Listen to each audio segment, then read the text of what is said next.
Hay un momento en la vida de algunas personas en que miran alrededor y piensan, esto ya no tiene remedio. El trabajo, la familia, la cultura, el mundo. Algo se ha corrompido tan profundamente que ya no hay forma de arreglarlo desde dentro. Lo único que queda es construir algo nuevo. Con la historia de Noé, el creador del universo se arrepintió de haber creado al ser humano, menciona el texto. Su corazón se llenó de dolor, pero, en medio de ese dolor, encuentra un solo hombre que merece salvarse. No porque sea perfecto, sino porque caminó con Dios.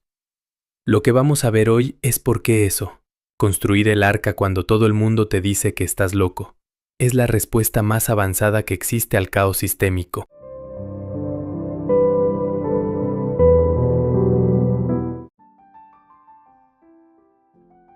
Bienvenidos a un nuevo capítulo de Metafísica del Antiguo Testamento. En los episodios anteriores hemos recorrido el Génesis desde la creación hasta la descendencia de Adán, el jardín del Edén como mapa psíquico, la serpiente como el conocimiento sin sabiduría, Caín y Abel como las dos partes de una psique que no pudo integrar su sombra, los descendientes de Adán como el inventario de lo que una vida deja atrás. Muchos lectores conocen la historia del arca de Noé gracias a un cuento infantil. El arca, los animales en parejas, las aguas que suben. Pero el Génesis 6 no es un cuento infantil. Es uno de los textos más perturbadores de toda la Biblia. Porque inicia con algo difícil de asimilar. Dios se arrepintió de lo que había creado. Y vamos a leerlo sin evasión. Vamos a leerlo como el análisis más antiguo que existe sobre qué ocurre cuando una civilización colapsa moralmente. Y qué debe hacer el individuo que todavía tiene integridad en medio de ese colapso. Al final de este episodio vas a tener un ejercicio basado en lo que Hannah Arendt llamó la banalidad del mal y lo que Camus describió como la rebelión ante el absurdo. Y vas a poder aplicarlo esta semana. El sexto capítulo del Génesis tiene una estructura que funciona como una obra musical, dividida en tres partes: diagnóstico, decisión y encargo. En la primera parte, los hijos de Dios y las hijas de los hombres. El capítulo abre con uno de los pasajes más enigmáticos de toda la Biblia. Los Bene Ha Elohim, hijos de Dios, tomando como esposas a las hijas de los hombres. De esa unión nacen los Nefilim. Seres de poder extraordinario, héroes del mundo antiguo. Este pasaje ha generado siglos de interpretación teológica, mitológica y esotérica. Lo que nos interesa hoy no es la cosmología, sino lo que el texto está estableciendo. Hay una mezcla, una contaminación de fronteras, una transgresión de los límites que el orden creado había establecido. El colapso no llega de golpe. Llega por la acumulación de transgresiones que nadie frena. En la segunda parte, nos encontramos con el diagnóstico de Dios. Aquí está el centro gravitacional de todo el capítulo. 4 versículos que contienen la afirmación más radical del texto. Y vio el Señor, que la maldad de los hombres era mucha en la tierra, y que todo designio de los pensamientos del corazón de ellos era de continuo solamente el mal. No dice algunos pensamientos, ni algunos momentos. El texto no describe una generación moralmente imperfecta. Describe una civilización en la que la orientación interior se ha invertido por completo. Y ante eso, el Creador siente dolor. El texto usa la palabra que en hebreo describe el dolor de las entrañas, no la ira de un juez, el duelo de alguien que amó lo que creó y ve en lo que se ha convertido. En la tercera parte, Noé encuentra gracia ante Dios y recibe el encargo del arca. La tercera parte introduce a Noé en 3 palabras que el texto ya usó para Enoc: justo, íntegro, caminó con Dios.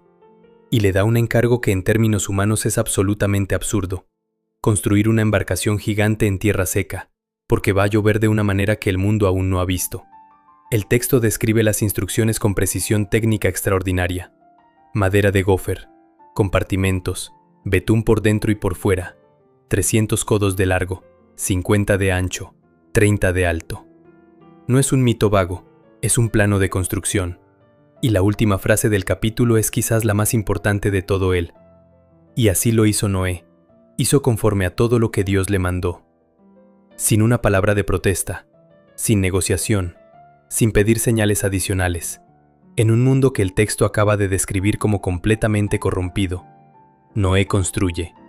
Esa sola acción, construir cuando todo el entorno dice que no tiene sentido, es el argumento central del capítulo.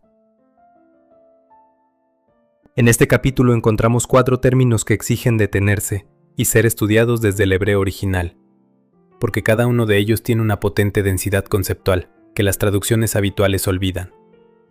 En primer lugar, tenemos el término ra, que significa maldad, caos, desorientación, lo que se tuerce, lo que destruye el orden. La palabra que el texto usa para describir la condición de la humanidad antes del diluvio no es simplemente maldad en el sentido moral convencional. Ra en hebreo tiene una raíz que significa lo que se rompe, lo que se desvía, lo que destruye la forma que debería tener. No es la maldad como vicio individual, es la maldad como desorientación colectiva. Una civilización que ha perdido el norte hasta el punto en que ya no recuerda que existía. El texto añade algo que agrava el diagnóstico. Dice que todo designio, Yetzer, el impulso, la inclinación interior, era de continuo solamente mal. No solo las acciones, el Yetzer, la fuente de la que brotan las acciones. Cuando el Yetzer se corrompe, la reforma de las conductas externas no alcanza. El problema es más profundo. En segundo lugar tenemos el término Naham, que significa arrepentirse, dolerse, ser consolado. El dolor que viene de haber amado. Esta es la palabra que el texto usa para describir la reacción de Dios ante la corrupción de la humanidad. Vayinahem, y se arrepintió. En hebreo Naham tiene 2 sentidos simultáneos que son inseparables. Arrepentirse y dolerse, pero también ser consolado. La misma raíz que describe el duelo describe también el consuelo que puede seguirle. El texto no está diciendo que Dios cometió un error de cálculo, que ahora lamenta en sentido racional. Está usando el lenguaje del duelo. La imagen no es la de un arquitecto que derribó lo que construyó mal, es la de un padre que llora en lo que su hijo se ha convertido. Esa distinción cambia radicalmente el tono de todo lo que sigue. En tercer lugar tenemos el término tzadik, que significa justo, recto, alineado con el orden, el que actúa conforme a lo que el mundo necesita.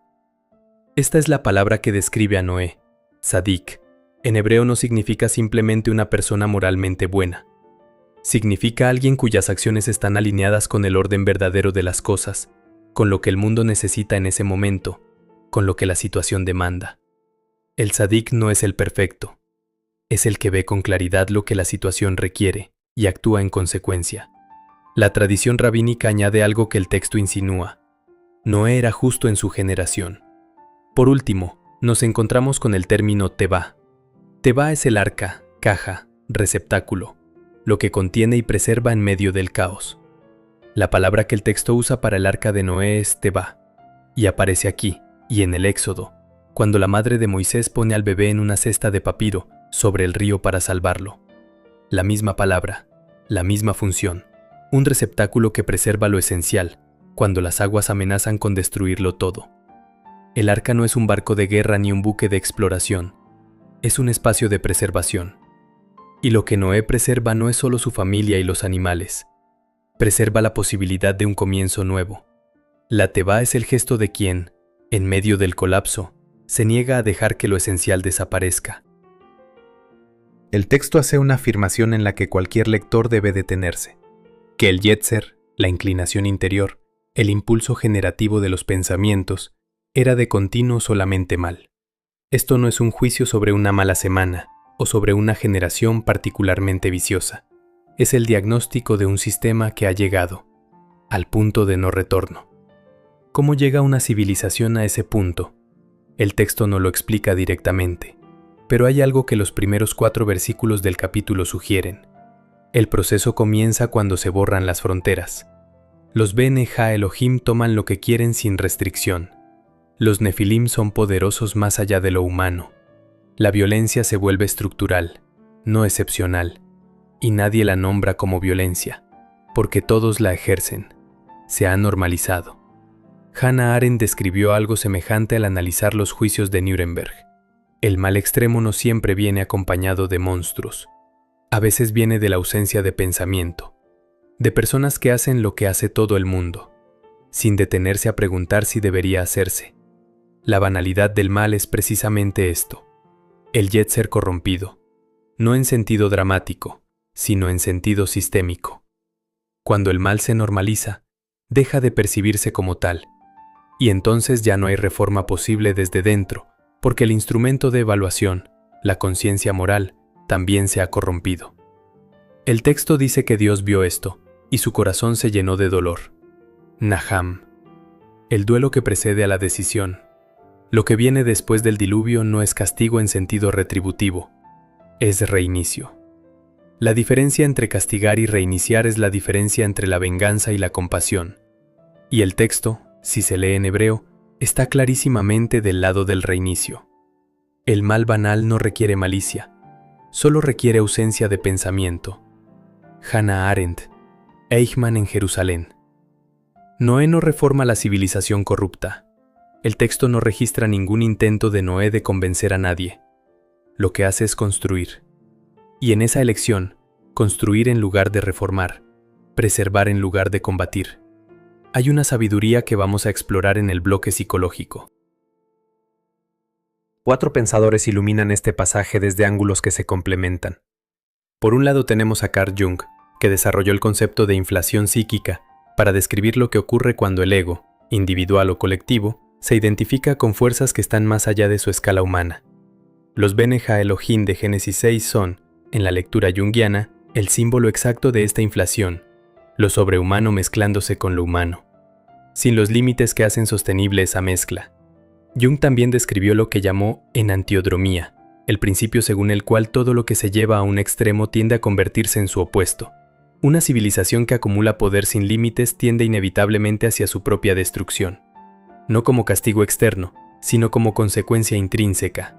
El diluvio no es la ira de Dios en sentido literal, es la consecuencia natural de una civilización que se infló más allá de lo que el orden de la realidad puede sostener. Y Noé es el individuo que mantiene su escala humana cuando todo el entorno la ha perdido. El tzadik como el que no se infla, el que sigue siendo lo que es, construye lo que puede construir, y en esa consistencia preserva algo que el caos no puede destruir.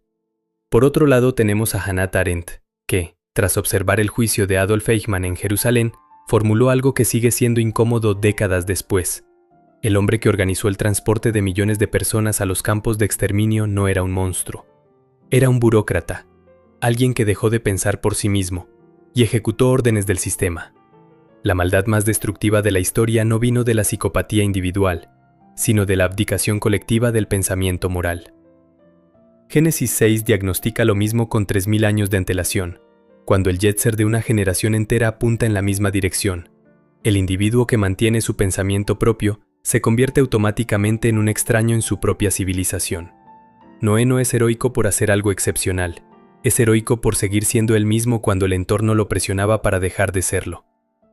Arendt llamó a esto pensamiento representativo, la capacidad de pensar en nombre de los ausentes, de los que todavía no han nacido, de lo que el mundo necesita más allá de lo que el presente demanda. Por otro lado tenemos al filósofo existencialista Albert Camus, que formuló la pregunta filosófica que define Génesis 6, aunque nunca lo citara. ¿Qué hace el ser humano lúcido ante un mundo que ha perdido el sentido?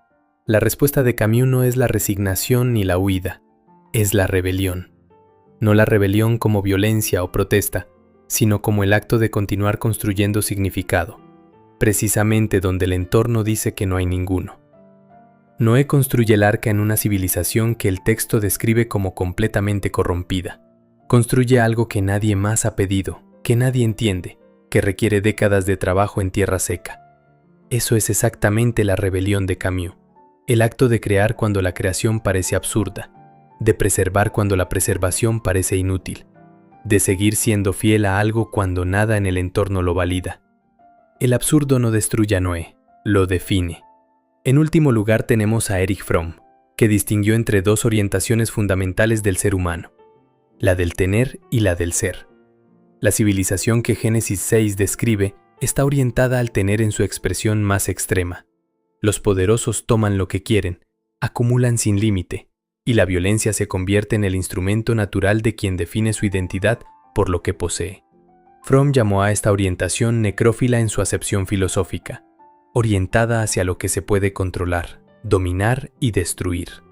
Noé representa la orientación opuesta, biófila, el que construye no para acumular, sino para preservar, el que actúa desde el ser y no desde el tener. El arca no es un monumento a la grandeza de Noé, es un receptáculo para lo que merece continuar. La Tevá como el símbolo de la orientación biófila, no lo que yo tengo, sino lo que el mundo necesita que exista. Los cuatro convergen en esto. Génesis 6 no es una historia sobre el fin del mundo, es una historia sobre lo que hace el individuo íntegro cuando el mundo a su alrededor colapsa. No huye, no pelea, no predica, construye. Y esa acción, construir, preservar, mantener, es la respuesta más radical que el texto puede imaginar ante el caos. Con los siguientes ejemplos veremos cómo aplicar Génesis 6 a nuestra vida cotidiana. En el primer caso vemos el entorno que normaliza lo que no debería ser normal. Hay organizaciones, familias y grupos donde ciertos comportamientos destructivos se han normalizado hasta el punto en que ya nadie los nombra como destructivos. La agresión se llama franqueza, la manipulación se llama estrategia, la crueldad se llama dureza necesaria. Cuando el yetzer colectivo de un sistema apunta en esa dirección durante suficiente tiempo, los individuos que ingresaron con valores distintos tienen dos opciones: adaptarse o convertirse en extraños. En el sistema, la corrupción se ha vuelto el agua en la que todos nadan, y el sadik de ese sistema es la persona que se niega a llamar normal a lo que no es normal, que mantiene su propio criterio cuando el entorno presiona para que lo abandone. Esa persona paga un precio. El texto no oculta que Noé fue diferente de todos los demás en su generación. Ser diferente en un sistema corrompido no es cómodo, pero es la única forma de no corromperse con él. Como segundo ejemplo vemos el momento en que construir el arca parece ridículo. Casi toda decisión de construir algo nuevo en medio del caos pasa por un momento en que parece ridícula. El emprendedor que lanza su proyecto cuando todo el sector está en crisis. El artista que termina su obra cuando el mercado dice que nadie la querrá. La persona que comienza la terapia cuando todos en su entorno dicen que no tiene ningún problema. El padre que establece límites cuando otras familias no los tienen. El texto no dice que los contemporáneos de Noé se rieran de él, pero el silencio es elocuente. Nadie más construyó. Lo que el Génesis 6 propone es que la validación exterior no es el criterio. El criterio es la claridad interior sobre lo que la situación requiere. Y esa claridad, el hitalek, caminar con, produce una confianza en la acción, que no necesita el consenso del entorno para sostenerse. Como tercer ejemplo tenemos el Naham personal o el dolor que precede al reinicio. El Naham de Dios en Génesis 6 es el modelo de algo que cualquier persona que ha vivido lo suficiente reconoce. El momento en que algo que construiste con amor, una relación, un proyecto, una manera de vivir, llega a un punto en que ya no puede continuar como estaba. El dolor de ese reconocimiento no es fracaso, es integridad. Solo se duele de verdad quien amó de verdad. Y lo que el texto propone como respuesta al Naham no es la negación ni la parálisis. Es la búsqueda del equivalente de Noé en tu propia vida. Aquello que, en medio del colapso de lo que ya no puede ser, merece ser preservado. No el sistema completo, solo lo esencial, lo que va dentro de la Tevá. La pregunta no es cómo salvar todo, es qué merece salvarse.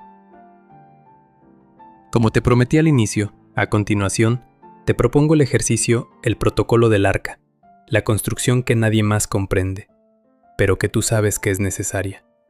En el primer paso, diagnostica tu yetzer. El yetzer es el impulso generativo, la orientación interior desde la que brotan tus decisiones cotidianas. La pregunta de este paso no es si tus acciones externas son correctas, es de dónde vienen. ¿Cuál es la inclinación dominante que mueve tus elecciones en este momento de tu vida? ¿Hacia la creación o hacia la destrucción? ¿Hacia el ser o hacia el tener?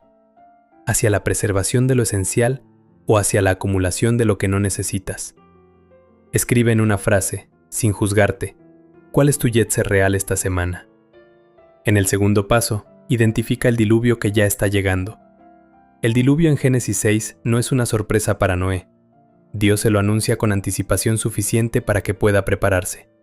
La pregunta de este paso es, ¿qué hay en tu vida ya está mostrando señales de que no puede continuar como está? No como catastrofismo, como honestidad.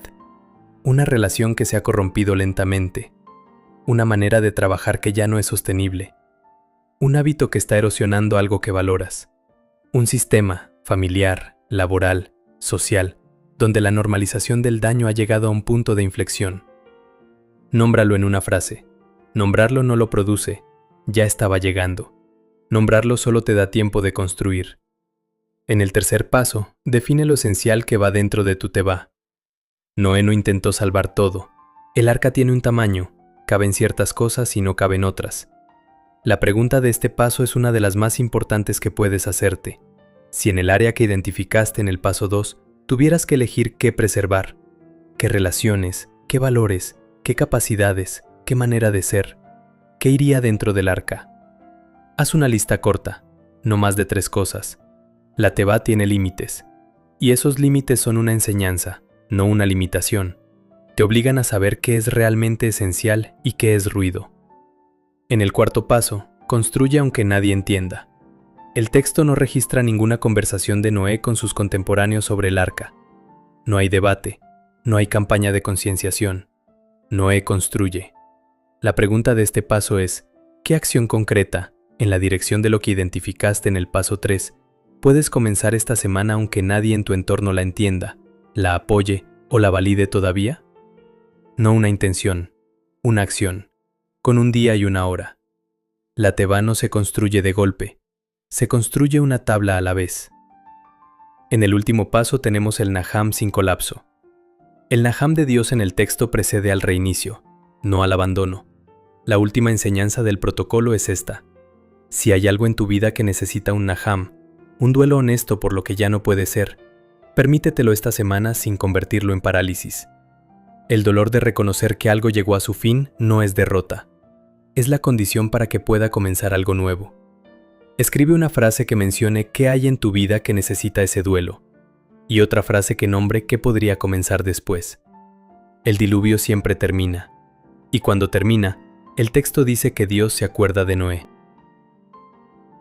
Por tanto, tenemos que Génesis 6 no es la historia del fin del mundo. Es la historia de 3 cosas que el ser humano necesita saber sobre la integridad en medio del caos. La primera es que el Yetzer corrompido es el diagnóstico, no la condena. Cuando la orientación interior de un sistema apunta de continuo en la dirección equivocada, las reformas superficiales no alcanzan. Lo que el texto llama diluvio es el reinicio que se vuelve inevitable cuando el Yetzer ha llegado al punto de no retorno. No como venganza, sino como consecuencia. Y la respuesta del individuo íntegro no es combatirlo ni ignorarlo. Es construir lo que merece sobrevivir a él. La segunda es que el tzadik no es el perfecto, es el consistente. Noé no es descrito como alguien sin defectos. Génesis 9 nos mostrará sus vulnerabilidades, con la misma honestidad que ha mostrado las de todos los demás. Lo que lo distingue es que camina con Dios en su generación, que mantiene la alineación cuando el entorno la ha perdido. Esa consistencia en la adversidad no es heroísmo dramático. Es la acumulación de decisiones pequeñas que apuntan en la misma dirección cuando la presión empuja en sentido contrario. La tercera es la teba, es decir, el acto político más radical que existe. Construir algo que preserve lo esencial cuando el sistema que lo rodea colapsa es más subversivo que cualquier rebelión. Porque la rebelión puede destruir lo que existe sin crear nada nuevo.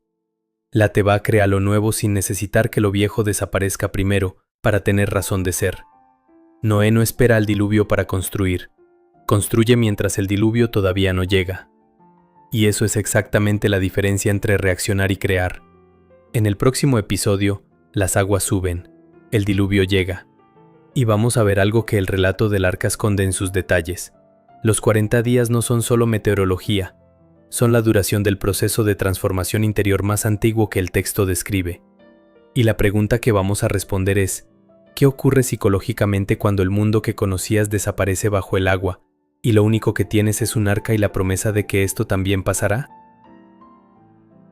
Si este episodio te abrió algo, suscríbete. Esta serie va capítulo por capítulo, sin saltarse nada, sin simplificar nada.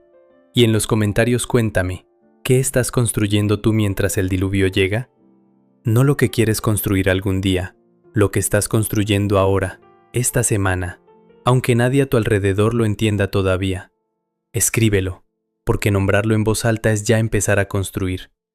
Te leo en los comentarios.